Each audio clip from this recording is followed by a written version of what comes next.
The U.S. economy is in dreadful limbo, and at this point, every American wants to know, how bad can it get? Well, one answer being proposed is that the historical collapse of the Soviet Union is a clear model for America's future. And joining me now is Dmitry Orlov, the man who proposed this theory that is gaining extremely popular ground. Thank you for joining me, Dmitry. Thank you. Great to be with you. You argue that the U.S. will soon turn into the former USA. What do you mean? I've been looking at this for a couple of decades now, ever since the collapse of the Soviet Union, which I watched. And ever since then, it had occurred to me that the United States is basically following the same trajectory as the Soviet Union followed. The timing is, of course, different, but a lot of the things that doomed the Soviet experiment are also in the process of dooming the American experiment.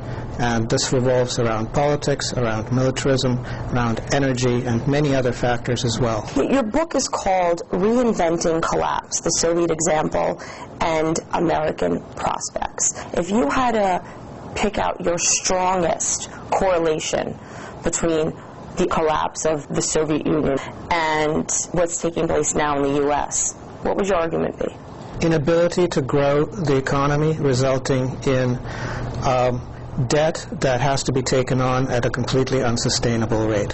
What do you believe that the Obama administration should be doing now that you argue they're getting wrong? They're trying to restart the economy. They have learned nothing from the run-up in commodities prices that preceded this collapse.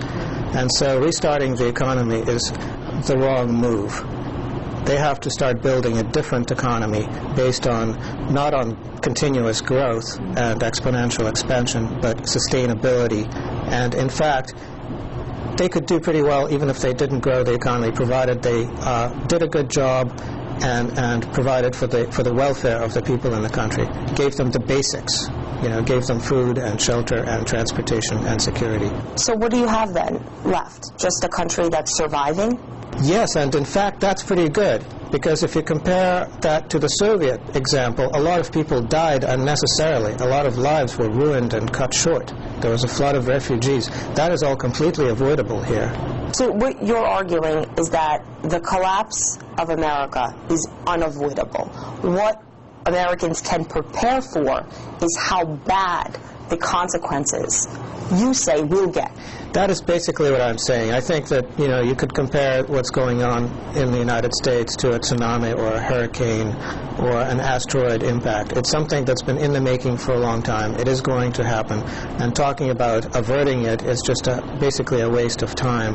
What we should be talking about is how we can prepare it and build a different society, perhaps, different ways, different economy that's at a much lower level of resource expenditure, that provides the basics that people need to survive and have decent conditions. What is the most important thing that Americans can do right now to prepare for the worst, if it is to come? I think the most basic thing that people have to do in this country is meet their neighbors. Everybody walks around talking on their cell phones, ignoring the people directly around them. There's very little face-to-face communication. There's very little sense of community. People have a very sort of boxed-in sense of what's mine and what's yours, and refuse to share. People should try to get to know each other and try to work out arrangements where they share responsibilities and where they share whatever they have. For instance, a lot of people don't need to have their own car. They could share a car amongst friends. I've done it with friends. That's a specific thing that people can start doing that will work for them. That actually speaks to your argument that the Soviet Union, the people living in the Soviet Union, were more capable of surviving the collapse than Americans are capable of surviving a collapse. Why do you think so?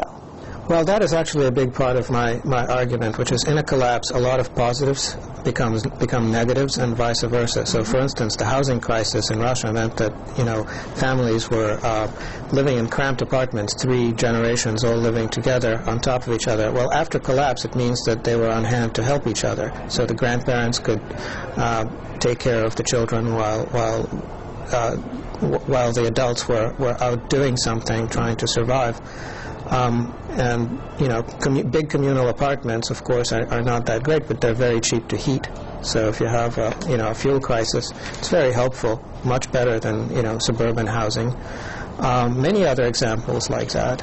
Private cars are convenient, and public transportation not so. But if you have a gasoline shortage and you have public transportation, that can be a lifesaver. Your predictions on the security of this country are quite frightening, and you base your theory on the instability you witnessed following the collapse of the Soviet Union. Well, I was in Russia during periods of time when people thought I was insane to even go there. And during that time, some friends of mine got killed. A lot of people got mugged and terrorized. And I just saw the environment. I would get on a train, and, some of the passengers were escorted on board by soldiers armed with Kalashnikovs, because that was the security environment. I heard of, various rent-a-cop schemes where you have to pay off a policeman to do this and that. Once there's a collapse, the only skills they have are these violent skills involving weapons, and that's how they make money. So unless somebody finds something useful for them to do, work in security, then they'll go into business for themselves, and so much the worse for everyone else. This country maintains over 1,000 overseas military bases. Once those budgets start dwindling because the tax base is shrinking and the deficits can't be financed, those soldiers will have to be brought back, and those bases will have to be shut down. So that means a lot of soldiers and no economy, no domestic economy to reintegrate them into. The prison population is per capita largest in the world, and right now it's being whittled down. California is in the process of releasing, I think, 50,000 of them. A lot of states will end up paroling prisoners, so there will be a flood of prisoners, basically in the same situation, where there isn't a domestic economy for them. They will have to find some way to find what they need, possibly through violence. Dmitry, what should people be doing with their money right now? Because the popular answer is buy gold. But what if people only have a little bit amount of savings? What should they be doing with their dollars? The easiest thing to do with a little savings is to start a tiny little business. Not necessarily a going concern, but get the tools together. So if you're good at carpentry, buy carpentry tools and supplies. If you're good at sewing, for instance, get a really good sewing machine and everything you need to do that. Because in the future, you will be able to survive by making money with these things, when the money itself is gone and the money you have now is worthless. But in general, the way to invest money in a collapsing economy is to invest it in ways so that you lose it slowly over time, as opposed to all at once. What will happen to the rest of the world if America collapses? Because this crisis is a global crisis. What will happen to the European countries? What will happen to Russia, China, India if America collapses? A lot of countries will go through a political upheaval for two reasons. One is the middle class in those countries is very dependent on America more than anybody else. They're dependent on international finance and commerce. Once that goes away, they pretty much have nothing more to offer to their own people, so their own people will rebel. So there will be a conflict between these middle-class elites and all of the populations that they have been nominally in charge of all these years, while the times were moderately good. Mm-hmm. So there will be a lot of rebellion throughout the world. You say that at this point you consider what you're doing a community service. What you're doing, lecturing, you have a blog that's very popular, you've authored a book, you've written many articles, and it's a community service for Americans? Every time I've tried to stop, a flood of emails comes in begging me to continue, so I can't disappoint that many people. What are people saying? What do they want to know?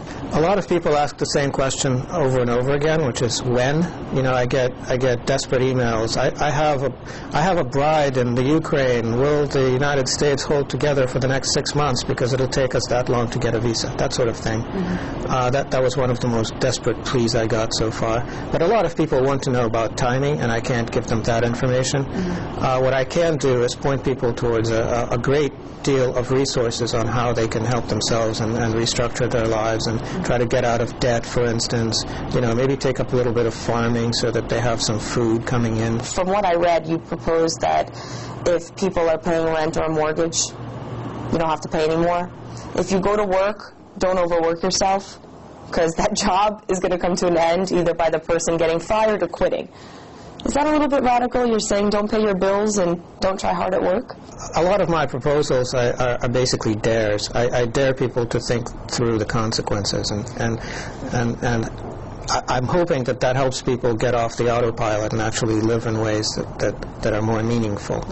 That they begin to understand why they're doing what they're doing. I don't expect, actually, everybody to go into foreclosure by listening to my talk. Dimitri, in terms of preparing for a collapse, I understand you practice what you preach. You also invested in a boat so that you would eventually be able to get into the shipping business and undercut the cost of trucks. And this is sort of like a survival method that you have come up with. Actually, this is part of a business plan. A bunch of my associates and I are putting together a sail transport network. The idea is to ship organic produce from farms along the coast to population centers using sailboats and sell them at farmers markets that are right at the dockside. This is a completely carbon-free method of supplying food to population centers that's not dependent on anything except sunshine and soil and water and wind. Thank you so much for joining me. Thank you.